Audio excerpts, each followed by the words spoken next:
The SARS-CoV-2 virus, the virus that causes COVID-19, continues to evolve. And so the Delta variant is another variation of the virus that seems to be more contagious and potentially can cause more severe disease. We do think that it's probably about twice as contagious as prior variants.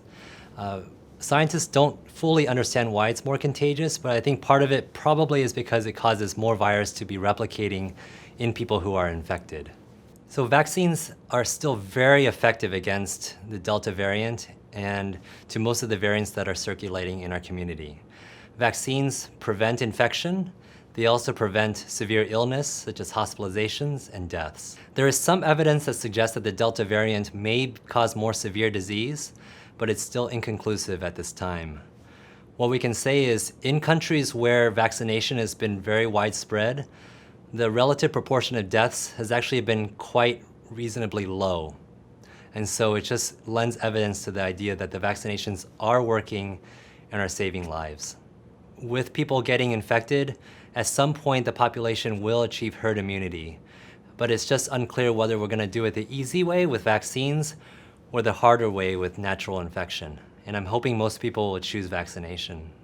There's some data to suggest that people who have moderate to severe immunocompromised states may not respond to the initial 2 doses of an mRNA vaccine.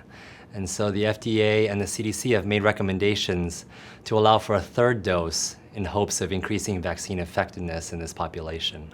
And this includes people who have cancer getting chemotherapy, people who have received transplants, and people who receive immunosuppressive medications.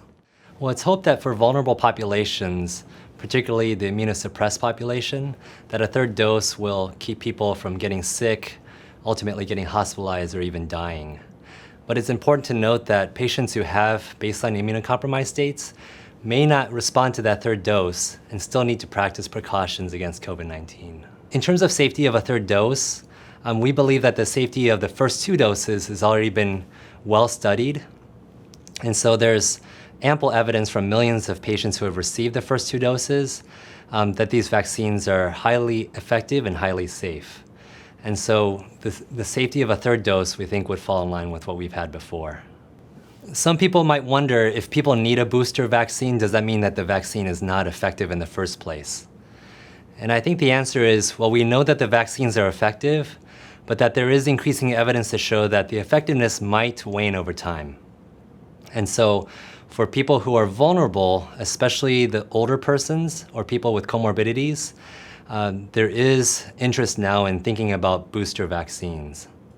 Right now, the priority is for people who are immunosuppressed because they're least likely to have responded to their first 2 doses. But later on, the US government has signaled that there are also plans to give booster doses to everybody who has received their initial primary series of vaccine. Well, I think the Delta variant surge has humbled us in a way because we've realized that the vaccines alone, in some cases, may not be foolproof in preventing either infection or transmission.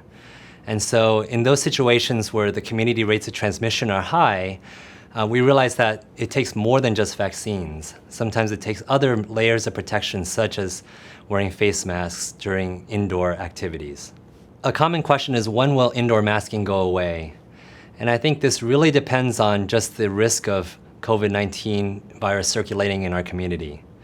If there is a high level of circulation in the community, then it makes sense to layer on that additional safety measure of wearing an indoor mask. And that just means that the vaccines themselves are doing a very good job, but we need more than just that. There are other situations where indoor masking is important, and that's in situations where we know that transmission can lead to really bad outcomes. And healthcare settings are a good example of that, where we have a lot of vulnerable people being cared for here.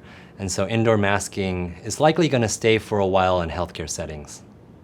So after about 8 or 9 months now of experience with the vaccines, we know that they do an extremely good job of preventing severe illness and death. So if you are fully vaccinated for COVID, you're 20 to 25 times less likely to end up on a ventilator or dying. So this is very important. We think that the vaccines turn something that's potentially deadly into something that acts more like a common cold or the flu. And so that's why we're stressing that everybody needs to get vaccinated, particularly if you're working in a high-risk setting such as in healthcare, and particularly if you have loved ones in your household, people who you are around who may be vulnerable to COVID-19.